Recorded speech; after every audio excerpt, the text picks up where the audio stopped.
Baik teman-teman dan Pak Yones yang saya kasihi, selamat pagi dan salam jumpa kembali untuk kita semua. Yang pasti ada salam hangat dari kelompok 4 untuk Pak Yones dan teman-teman sekalian yang berada di rumah. Teman-teman, pada kesempatan pagi hari ini, saya dan teman-teman kelompok 4 hendak menyampaikan atau mempresentasikan hasil diskusi dari kelompok 4 sendiri. Sebagaimana kita ketahui,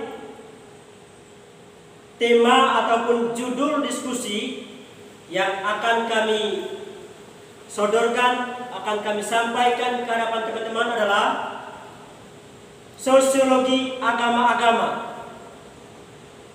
Dalam hal ini, kami akan membahas kaitan sosiologi dengan agama Kristen, agama Islam, dan agama Hindu.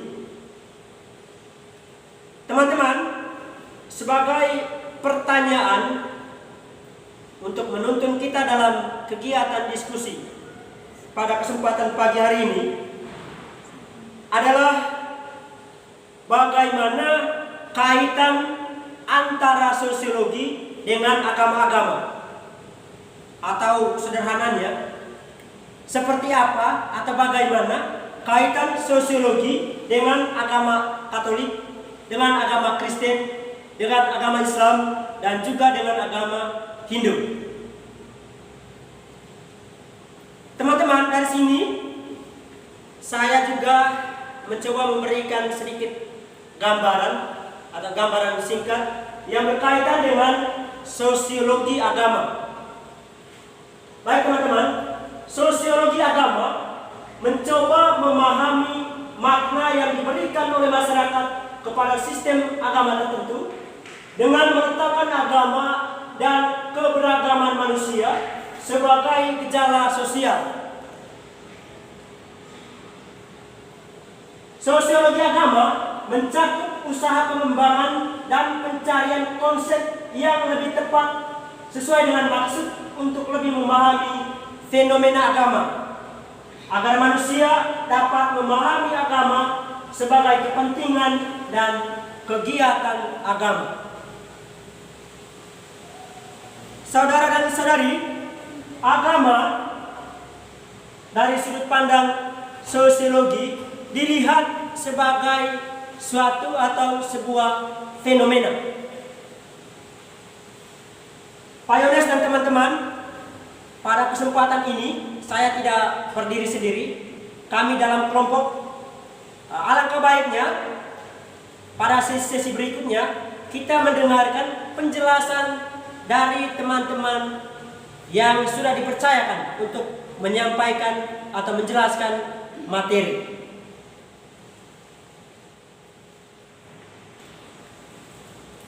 Agama merupakan salah satu aspek penting dalam kehidupan masyarakat yang perlu dipelajari oleh antropolog ataupun para ilmuwan sosial lainnya. Di dalam kehidupan masyarakat, agama muncul sebagai unsur mutlak dalam pembinaan karakter pribadi dan membangun kehidupan sosial yang rukun dan damai, mendidik agar memiliki jiwa yang tenang, berani menegakkan kebenaran, memiliki moral yang terpuji, serta mengangkat derajat manusia lebih tinggi dari makhluk Tuhan lainnya. Oleh karena itu, agama perlu dipelajari dan dihayati oleh manusia sebagai pegangan hidup, baik untuk kehidupan di dunia maupun kehidupan di akhirat. Keyakinan beragama mempunyai peranan penting dalam membina moral, sebab nilai-nilai moral yang datang dari agama tetap dan bersifat universal. Oleh karena itu, kajian agama seperti Islam, Kristen, Buddha, Hindu tidak hanya sebatas konsep saja. Teori dan aspek-aspek kehidupan manusia beserta hukumnya, tapi harus dihayati dan direnungi untuk diamalkan dalam kehidupan manusia. Ide-ide keagamaan dan konsep-konsep keagamaan itu tidak dipaksa oleh hal-hal yang bersifat fisik, tapi bersifat rohani.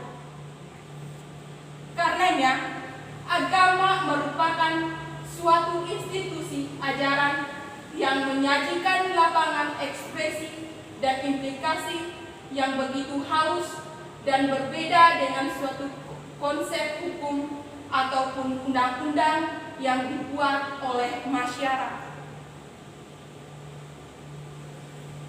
Sedangkan menurut sosiologi berkebangsaan Jerman, Max Weber yang hidup 1846 sampai 1920, sosiologi merupakan ilmu pengetahuan yang berusaha untuk memahami tindakan sosial secara interpretif.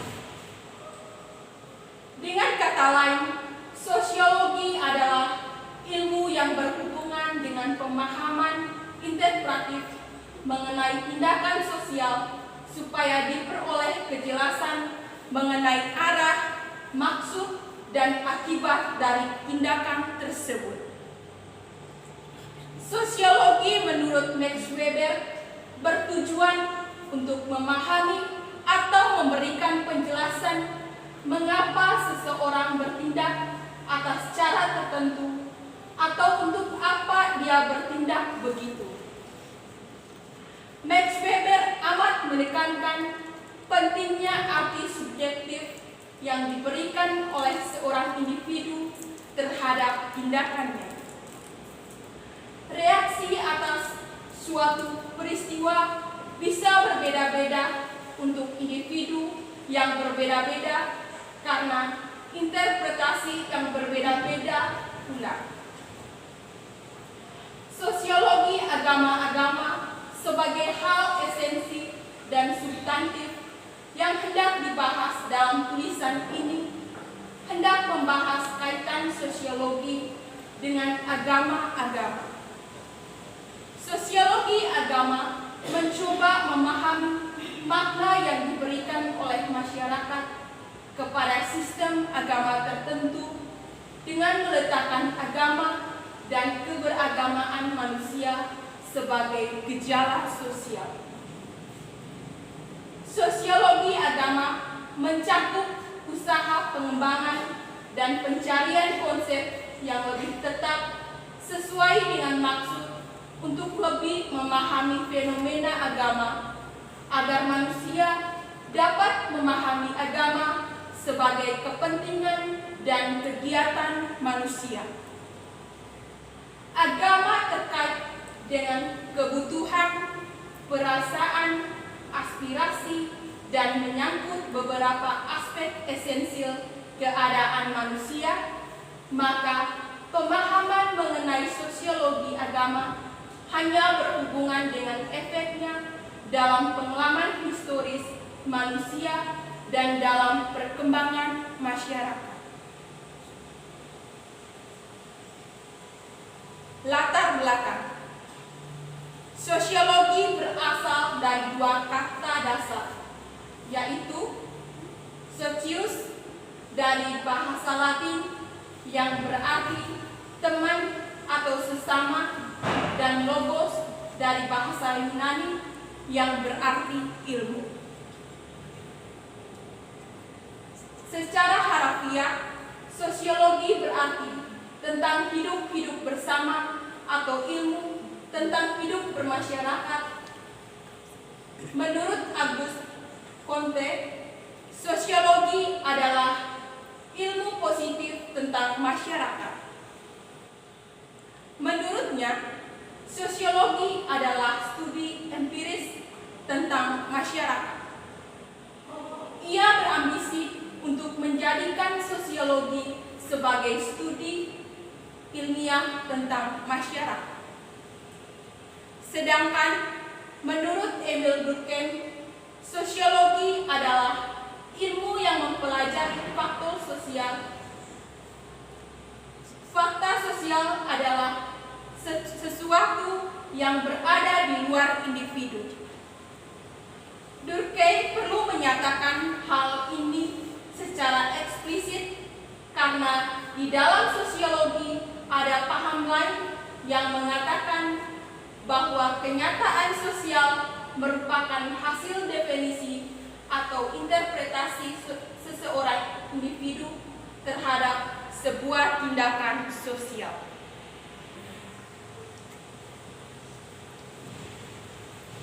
Agama dapat didefinisikan sebagai sebuah sistem kepercayaan berdasarkan nilai-nilai yang sakral dan supernatural yang secara tidak langsung dapat mengarahkan perilaku manusia itu sendiri, mengajarkan makna hidup dan menciptakan solidaritas dengan sesama individu yang ada. Max Weber tidak membuat satu studi khusus tentang agama. Ide-ide tentang agama dipengaruhi oleh pemikiran Ludwig Feuerbach, yang mana menurutnya agama tidak lebih dari ide-ide dan nilai-nilai yang diciptakan oleh manusia di dalam perkembangannya, tetapi kemudian diproyeksi sebagai kekuatan ilahi atau Allah. Lebih dari sekedar kepercayaan, setiap agama seperti Islam, Kristen, Buddha, Yudaisme memiliki tradisi yang berbeda satu sama lain. Selain itu, agama sangat terkait dengan sesuatu yang gaib dan bersifat universal. Menurutnya, oleh karena manusia tidak mengerti sepenuhnya sejarah sendiri, maka mereka cenderung menghormati nilai-nilai dan norma-norma yang dikonstruksi secara sosial itu sebagai diciptakan oleh Tuhan.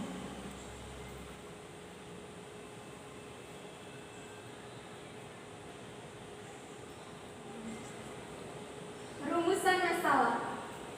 Bagaimana kaitan sosiologi dalam agama-agama? Tujuan penulisan. Adapun tujuan penulisan karya tulis ini adalah untuk mengetahui kaitan sosiologi dalam agama-agama.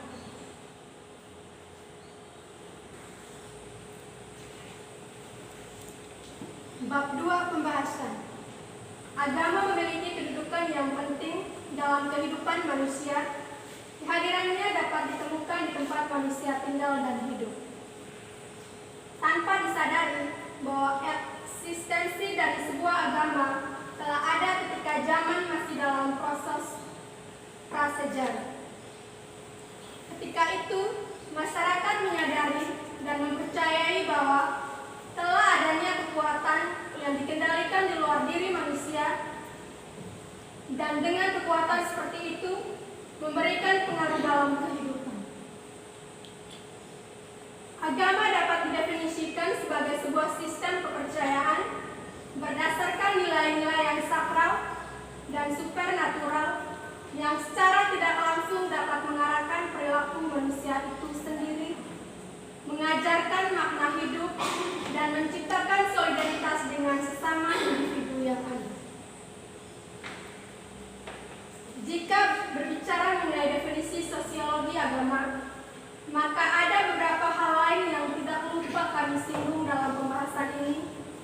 Di antaranya adalah mengenai pengertian sosiologi agama.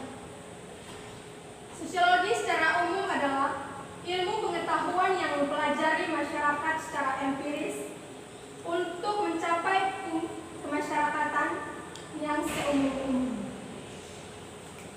Adapun kalau kedua istilah sosiologi dan agama digabungkan, maka memiliki beberapa definisi berikut. Yang pertama, sosiologi agama adalah ilmu yang membahas tentang hubungan antara berbagai kesatuan masyarakat atau perbedaan masyarakat secara utuh dengan berbagai sistem agama, tingkat dan jenis spesialisasi, berbagai peranan agama, keagamaan yang berbeda. Yang kedua, sosiologi agama adalah suatu cabang sosiologi umum yang mempelajari masyarakat agama secara sosiologis guna mencapai keterangan-keterangan ilmiah dan pasti demi kepentingan masyarakat, agama itu sendiri dan masyarakat luas. Para pakar sosiologi agama menilai bahwa agama bersifat luas dan universal, terutama dari sudut pandang sosial. Ini menandakan bahwa sosiologi agama ikut aktif mempelajari dan membicarakan semua agama yang di dunia ini tanpa adanya pilah-pilih. Tujuan akhir dari semua itu ialah bagaimana manusia dapat diarahkan kepada kehidupan agama yang sebenarnya dan mengambil manfaat dalam keberlangsungan hidup manusia dan kelompok-kelompok tertentu. Max Weber mengatakan bahwa agama adalah kepercayaan kepada sesuatu yang gaib yang pada akhirnya muncul dan memengaruhi kehidupan kelompok masyarakat yang ada.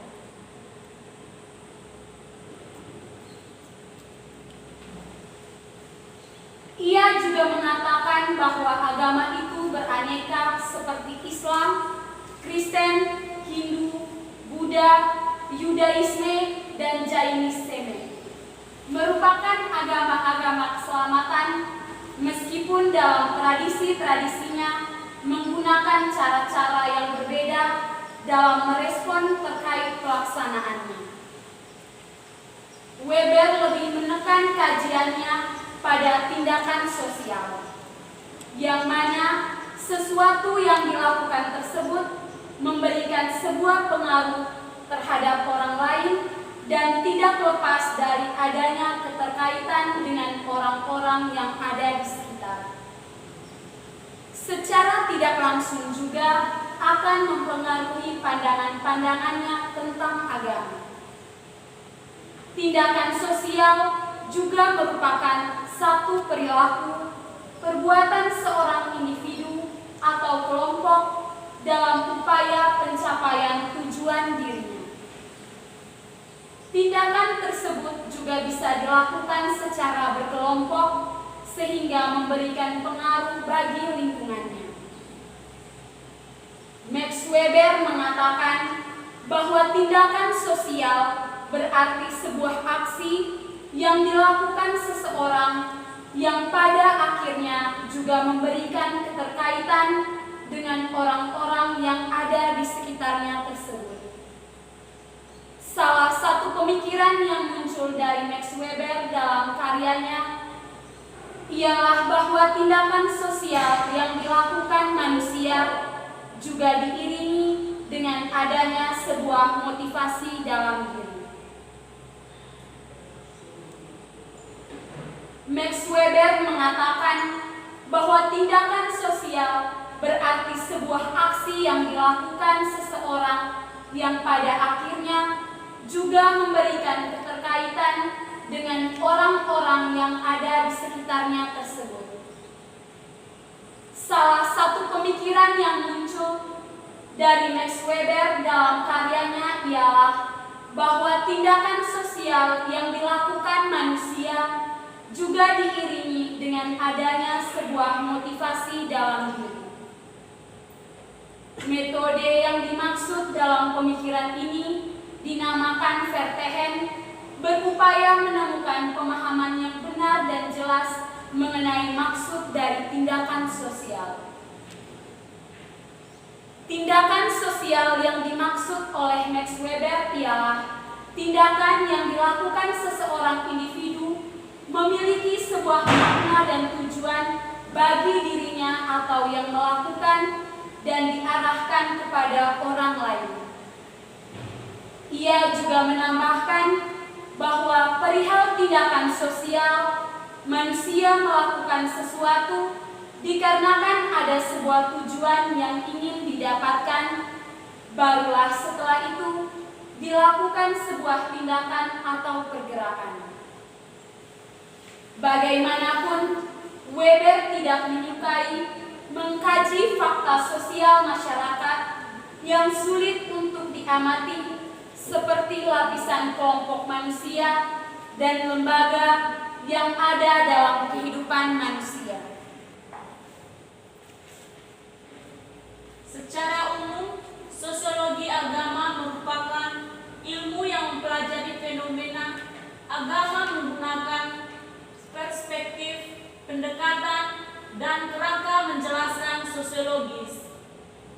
Studi sosiologi agama memfokuskan pada kelompok-kelompok atau organisasi keagamaan, perilaku individu dalam kelompok-kelompok tersebut, dan bagaimana agama berkaitan dengan institusi sosial lain. Beberapa pertanyaan yang dikaji dalam sosiologi agama antara lain, mengapa terjadi perbedaan religius antara masyarakat yang menganut agama tersebut? Faktor apa saja yang menyebabkan terjadinya perubahan religius, perubahan pilihan agama, dan fundamentalisme dalam beragama? Bagaimana hubungan antara institusi agama dan institusi-institusi lain di masyarakat? Sosiologi agama memperlakukan agama sebagai fakta sosial yang dapat diobservasi secara empiris. Sosiologi agama menggunakan perspektif sosial dalam mendeskripsikan, memahami, dan menjelaskan berbagai cara bagaimana agama berlaku di masyarakat. Sosiologi agama tidak berusaha membuktikan kebenaran keberadaan, utuhan, atau menunjukkan kecocokan antara agama dan ilmu pengetahuan. Fokusnya terutama ialah memahami kepercayaan agama dan menjelaskan bagaimana hal tersebut berhubungan dengan pandangan dunia, praktik-praktik dan identitas, dan perbedaan bentuk ekspresi keagamaan dan interalisnya dengan dominan lain, tindakan individu dan sosial. Sebagai suatu fakta sosial, agama juga seperti fenomena sosial lain yang dapat dipelajari dalam berbagai level dan unit analisis berdasarkan berbagai konsep teoritis dan desain penelitian yang merupakan ciri disiplin sosiologis. Sosiologi Islam. Sosiologi Islam adalah disiplin keilmuan yang membekukan kajian di ranah kelompok masyarakat Islam. Sosiologi Islam berupaya memotret kelompok masyarakat Islam yang memiliki sistem budaya kemasyarakatan yang terbangun atas sistem nilai, keyakinan, historis, dan moralitas sendiri. Sosiologi Islam merefleksikan sikap keberagaman umat Islam di Indonesia yang menunjukkan pola hubungan tiga fase, historis dan simbolis, dapat disimpulkan menjadi 4 hal, yakni ketegangan perumusan dasar negara, ketegangan ideologis, kediktatoran negara, dominasi mayoritas. Pola hubungan yang terbentuk menunjukkan bias dari objektivitas dogma agama Islam. Pada aspek teologis, Islam dipahami sebagai ajaran paripurna, pedoman hidup, dan laku baik. Sedangkan perspektif sosiologi memfokuskan pada realitas sosial yang menunjukkan bentuk-bentuk penyimpangan nilai dan tata laku yang tidak sesuai dengan ajaran atau menghadirkan kenyataan sosial sebagai pelajaran yang ditinjau dari aspek kelembagaan, struktural, kontrol, dan diskursus yang berlangsung dalam kelompok masyarakat.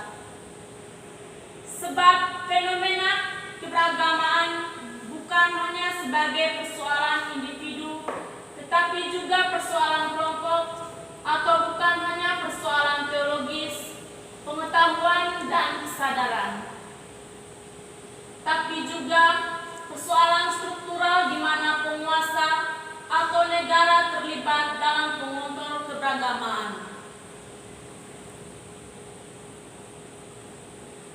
Dimensi keberagamaan digambarkan dari arah lokal ke arah nasional. Persoalan keberagamaan dimulai dari dimensi konflik teologis, radikalisme, dan terorisme, konflik publik sebagai isu pemecah kebangsaan negara, Kesatuan Republik Indonesia atau NKRI. Dalam pandangan Kusuma Dewi 2012 bahwa ketidakharmonisan yang berlangsung berdasarkan agama menyebabkan praktik eksklusi sosial melalui proses pengabdian, pengasingan, dan pencabutan hak atas orang atau kelompok atas agamanya. Menurut Ali Zaryati, dalam rangka menunjukkan pada kemajuan dan perubahan bagi peradaban, ada dua musuh yang harus segera dimusnahkan di muka bumi ini. Yang pertama,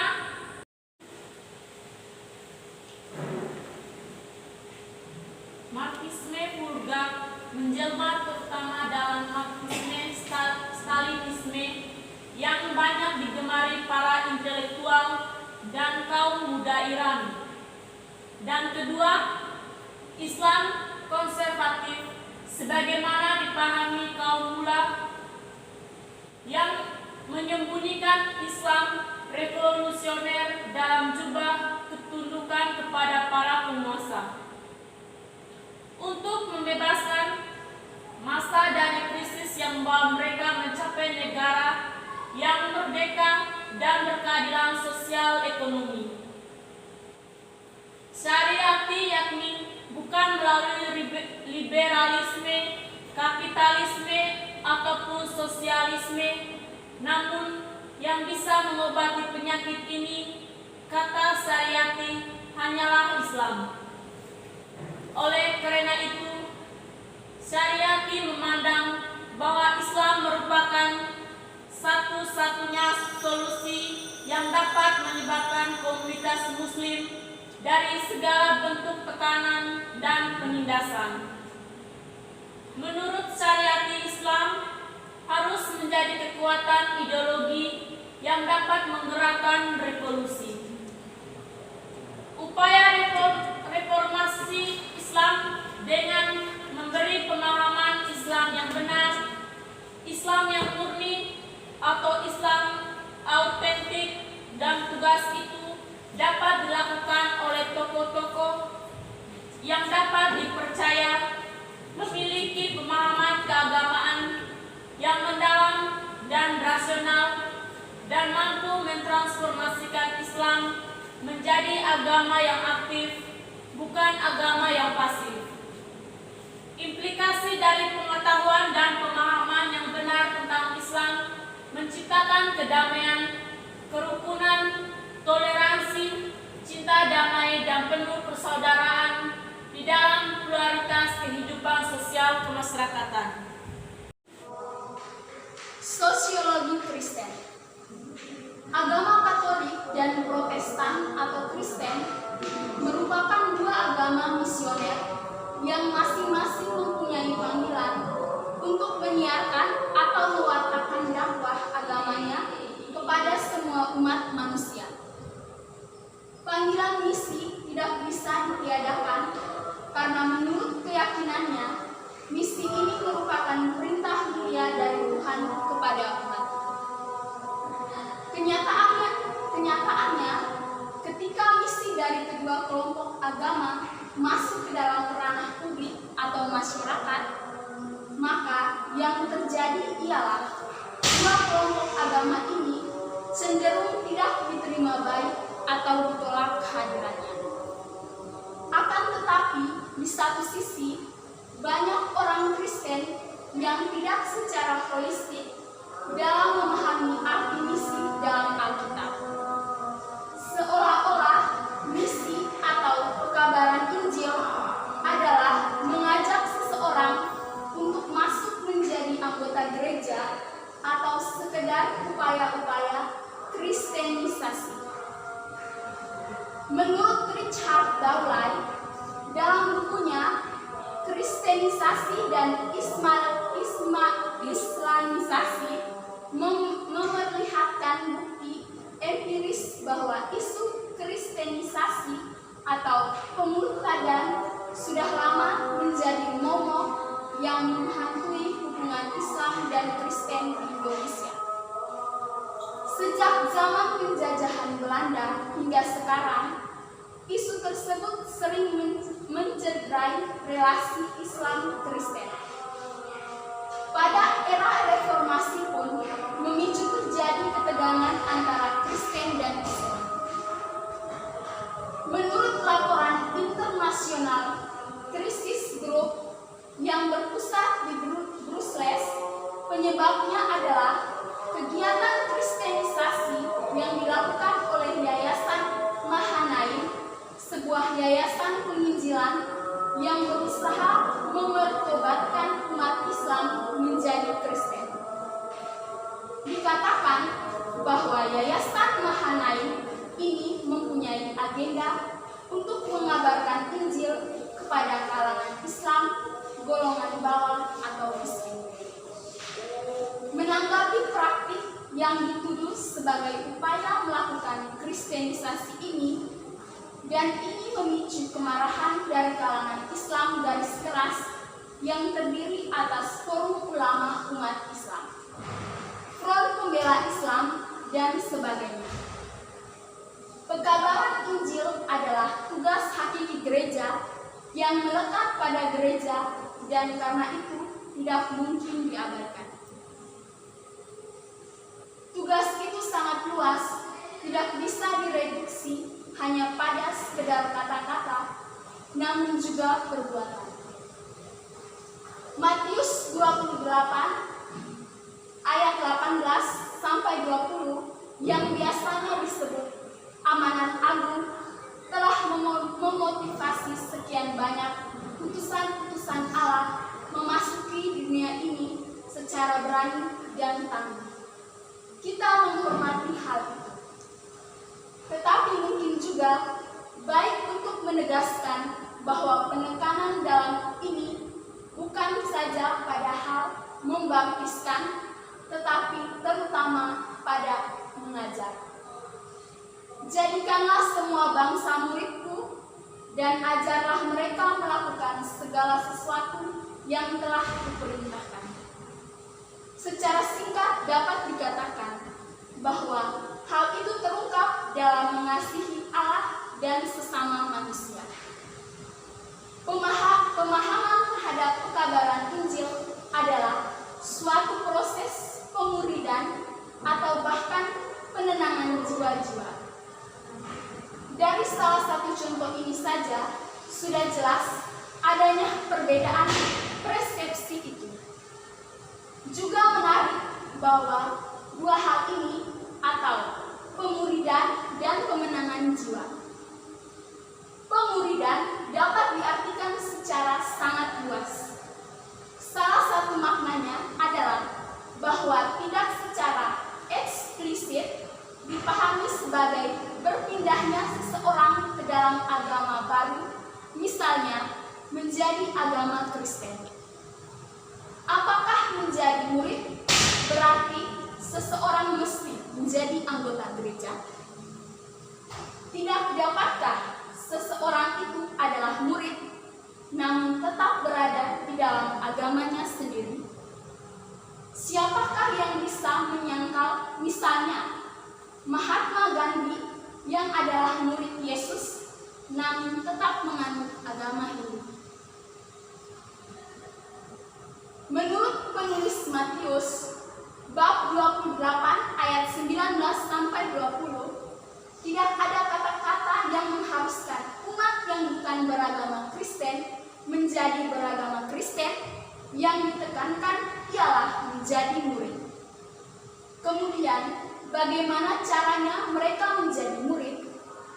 Pada ayat 20 dikatakan, dan ajarlah mereka melakukan segala sesuatu yang telah kuperintahkan kepadamu. Dengan cara umat Kristen harus terlebih dahulu menghidupi Kristus dalam. Menurut penulis Matius bab 28 ayat 19 sampai 20, tidak ada kata-kata yang mengharuskan umat yang bukan beragama Kristen menjadi beragama Kristen. Yang ditekankan ialah menjadi murid. Kemudian, bagaimana caranya mereka menjadi murid? Pada ayat 20 dikatakan, dan ajarlah mereka melakukan segala sesuatu yang telah kuperintahkan kepadamu. Dengan cara umat Kristen harus terlebih dahulu menghidupi Kristus dalam hidupnya, sehingga orang yang bukan Kristen menjadi tertarik dan timbul keinginan dari dalam hati. Peran sosiologis gereja tanpa ada unsur paksaan, apalagi intimidasi untuk mengenal ajaran Tuhan Yesus.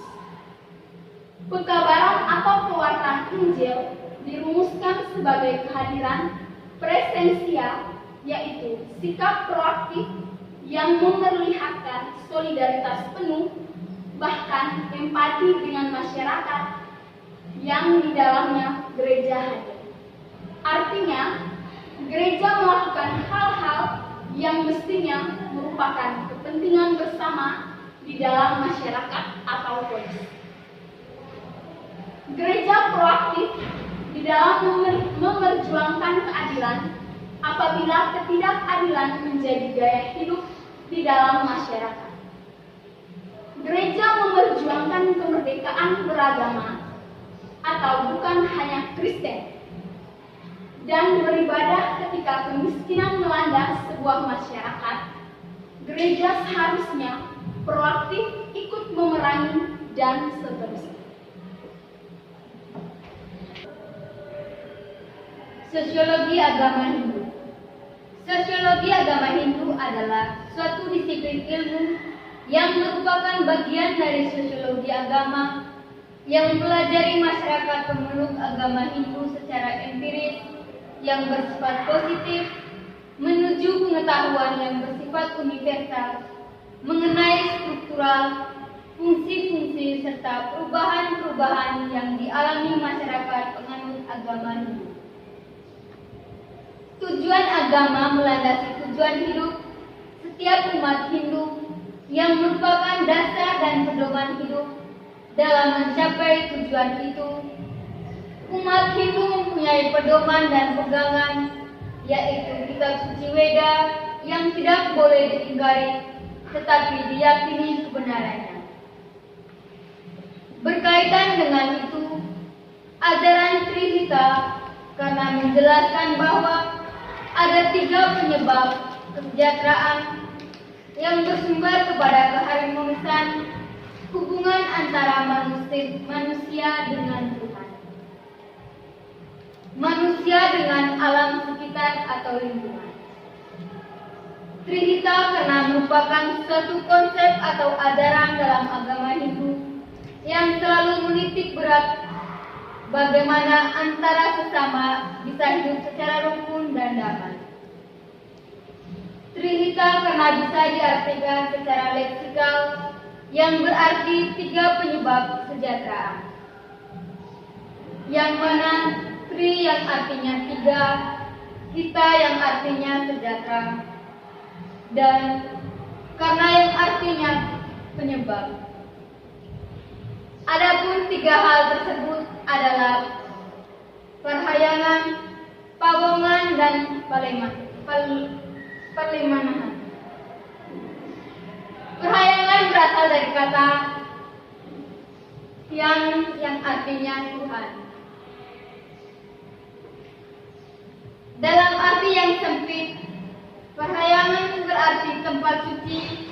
Pada mulanya, Tuhan yang lebih dulu menciptakan buana atau alam, maka muncullah pelemahan. Setelah itu, barulah beliau menciptakan manusia beserta makhluk hidup lainnya.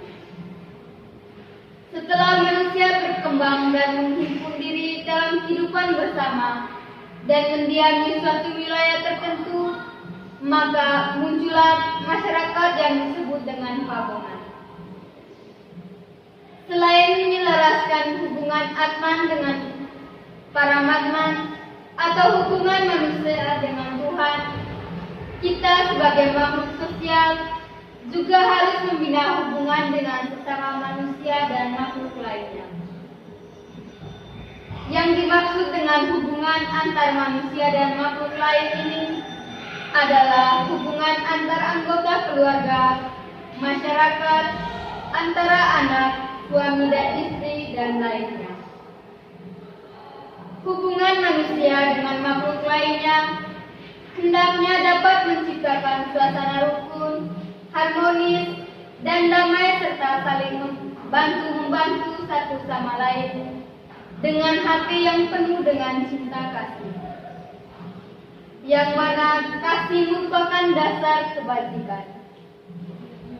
Kasih muncul dari dalam kalbu yang merupakan alam Paramatman, yaitu lama ananda atau kebahagiaan untuk memuja Tuhan. Pawonan berasal dari kata wong dalam bahasa Jawa yang artinya orang.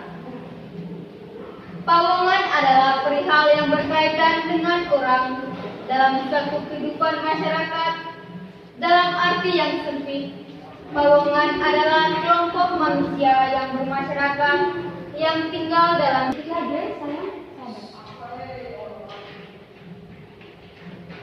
Pawongan berasal dari kata wong dalam bahasa Jawa yang artinya orang. Pawongan adalah perihal yang berkaitan dengan orang dalam satu kehidupan masyarakat. Dalam arti yang sempit, pawongan adalah kelompok manusia yang bermasyarakat yang tinggal dalam satu wilayah. Pelemahan berasal dari kata lemah yang artinya tanah. Pelemahan juga berarti buana atau alam. Dalam artian yang sempit, pelemahan berarti wilayah suatu pemukiman atau tempat tinggal. Manusia hidup di muka bumi ini memerlukan ketentraman, kesejukan, ketenangan, dan kebahagiaan lahir dan batin. Untuk mencapai tujuan tersebut, manusia tidak bisa hidup tanpa buana agung atau alam semesta. Manusia hidup di alam dan dari hasil alam. Hal inilah yang melandasi terjadinya hubungan harmonis antara manusia dengan alam semesta ini.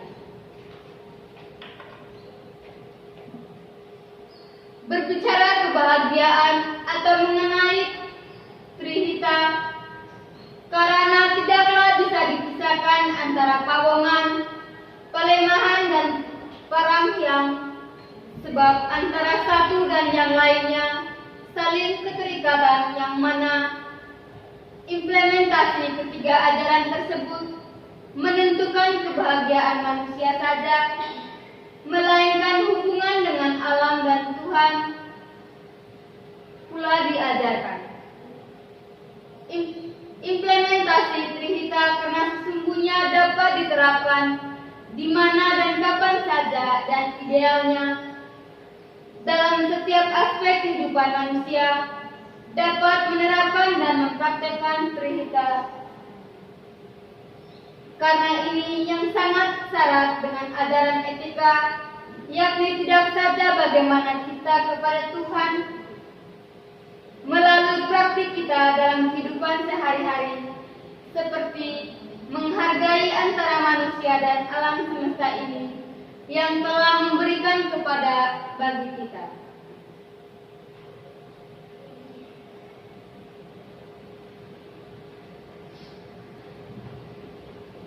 Dalam kehidupan sehari-hari, setiap manusia selalu mencari kebahagiaan dan selalu mengharapkan agar dapat hidup secara damai dan tentram, baik antara manusia, dalam hal ini tetangga yang ada di lingkungan tersebut, maupun dengan alam sekitarnya.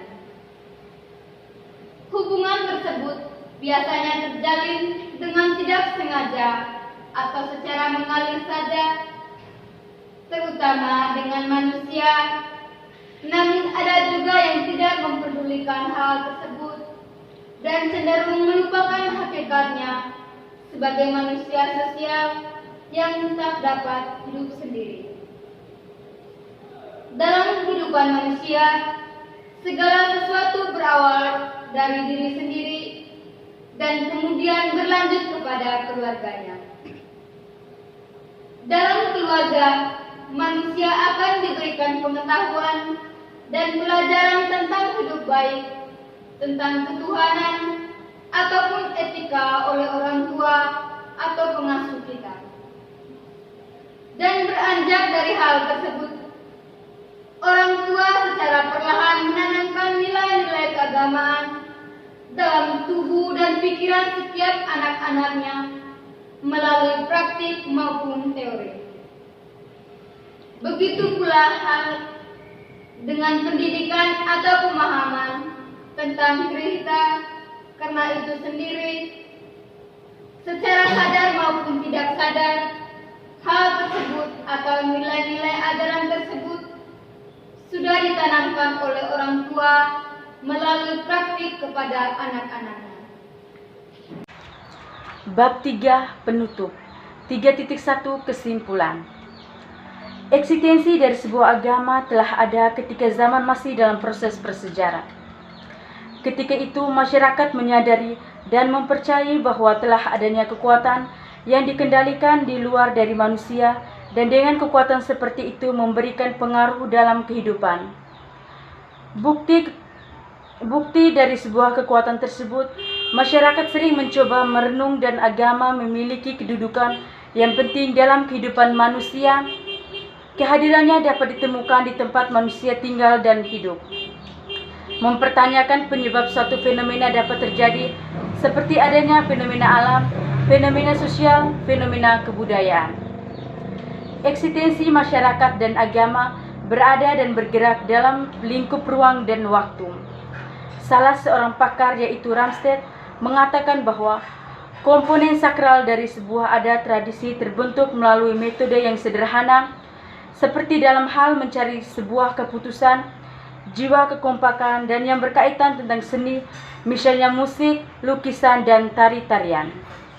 Di satu sisi, agama juga berarti sebuah sistem yang telah terlembaga dalam kehidupan masyarakat dan pada akhirnya menjadi norma yang mengikat kehidupan manusia hingga berpengaruh dalam keseharian manusia sendiri.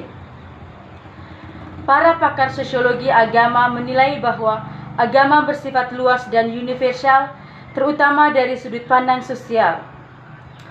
Ini menandakan bahwa sosiologi agama ikut aktif mempelajari dan membicarakan semua agama yang di dunia ini tanpa adanya pilah-pilih.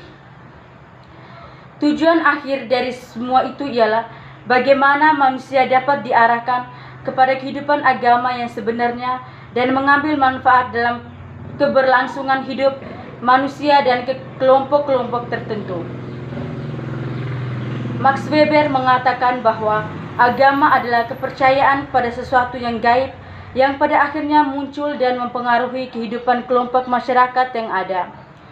Ia juga mengatakan bahwa agama itu beraneka seperti Islam, Kristen, Hindu, Buddha, Yudaisme, dan Jainisme merupakan agama-agama keselamatan meskipun dalam tradisi-tradisinya menggunakan cara-cara yang berbeda dalam merespon terkait pelaksanaannya.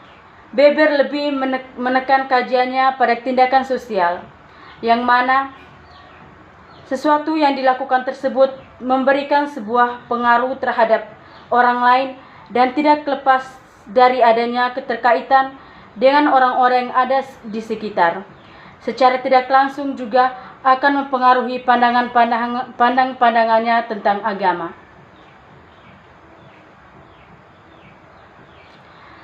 Tindakan sosial juga merupakan suatu perilaku perbuatan seorang individu atau kelompok dalam upaya pencapaian tujuan dirinya. Tindakan tersebut juga bisa dilakukan secara berkelompok sehingga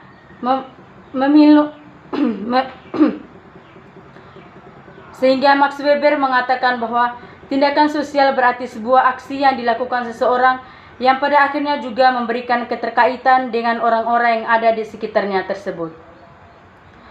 Salah satu pemikiran yang muncul dari Max Weber dalam karyanya ialah bahwa tindakan sosial yang dilakukan manusia juga diiringi dengan adanya sebuah motivasi dalam diri. Metode yang dimaksud dalam pemikiran ini dinamakan Vertehen, berupaya menemukan pemahaman yang benar dan jelas mengenai manusia dari tindakan sosial. Tindakan sosial yang dimaksud oleh Max Weber ialah tindakan yang dilakukan seorang individu memiliki sebuah makna dan tujuan bagi dirinya, atau yang melakukan dan diarahkan kepada orang lain. Ia juga menambahkan bahwa perihal tindakan sosial manusia melakukan sesuatu dikarenakan ada sebuah tujuan yang ingin didapatkan, barulah setelah ia dilakukan sebuah tindakan atau pergerakan. Mempelajari dan membicarakan semua agama yang di dunia ini tanpa adanya pilih-pilih. Tujuan akhir dari semua itu ialah bagaimana manusia dapat diarahkan kepada kehidupan agama yang sebenarnya dan mengambil manfaat dalam keberlangsungan hidup manusia dan kelompok-kelompok tertentu. Max Weber mengatakan bahwa agama adalah kepercayaan pada sesuatu yang gaib yang pada akhirnya muncul dan mempengaruhi kehidupan kelompok masyarakat yang ada. Ia juga mengatakan bahwa agama itu beraneka seperti Islam, Kristen, Hindu, Buddha, Yudaisme, dan Jainisme merupakan agama-agama keselamatan meskipun dalam tradisi-tradisinya menggunakan cara-cara yang berbeda dalam merespon terkait pelaksanaannya. Weber lebih menekan kajiannya pada tindakan sosial, yang mana sesuatu yang dilakukan tersebut memberikan sebuah pengaruh terhadap orang lain dan tidak lepas dari adanya keterkaitan dengan orang-orang yang ada di sekitar. Secara tidak langsung juga akan mempengaruhi pandangannya tentang agama.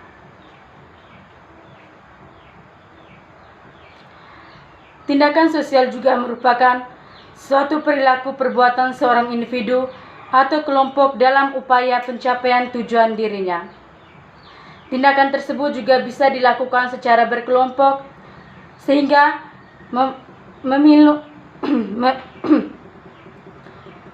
sehingga Max Weber mengatakan bahwa tindakan sosial berarti sebuah aksi yang dilakukan seseorang yang pada akhirnya juga memberikan keterkaitan dengan orang-orang yang ada di sekitarnya tersebut. Salah satu pemikiran yang muncul dari Max Weber dalam karyanya ialah bahwa tindakan sosial yang dilakukan manusia juga diiringi dengan adanya sebuah motivasi dalam diri. Metode yang dimaksud dalam pemikiran ini dinamakan Vertehen, berupaya menemukan pemahaman yang benar dan jelas mengenai manusia dari tindakan sosial. Tindakan sosial yang dimaksud oleh Max Weber ialah tindakan yang dilakukan seorang individu memiliki sebuah makna dan tujuan bagi dirinya, atau yang melakukan dan diarahkan kepada orang lain. Ia juga menambahkan bahwa perihal tindakan sosial manusia melakukan sesuatu dikarenakan ada sebuah tujuan yang ingin didapatkan, barulah setelah ia dilakukan sebuah tindakan atau pergerakan. Baik, teman-teman dan Pak Yones yang saya kasihi, pada akhirnya pemaparan ataupun penjelasan materi tentang sosiologi agama-agama, spesifiknya sosiologi dalam kaitannya dengan agama Islam, Kristen, dan Buddha. Sampai saat ini,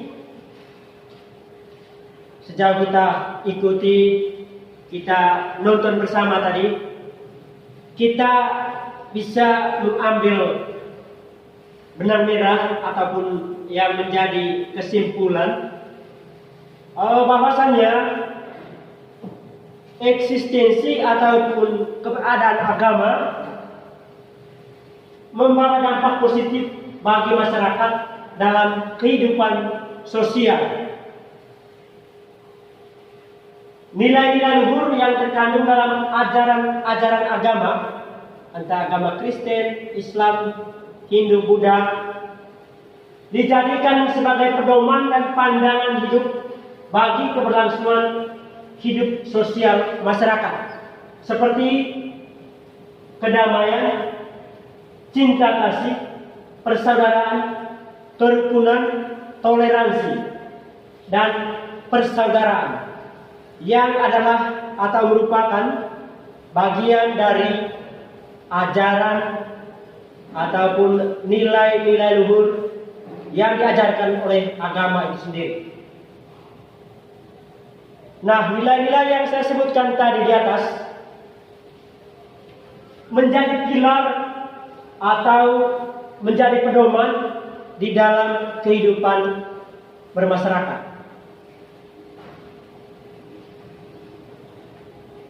Pak Yones dan teman-teman, dengan ini pemaparan materi dari kelompok 4 telah berakhir. Kami minta kritik dan sarannya bisa dikomentar atau disampaikan pada kolom komentar yang ada di channel ini. Sekian dan terima kasih.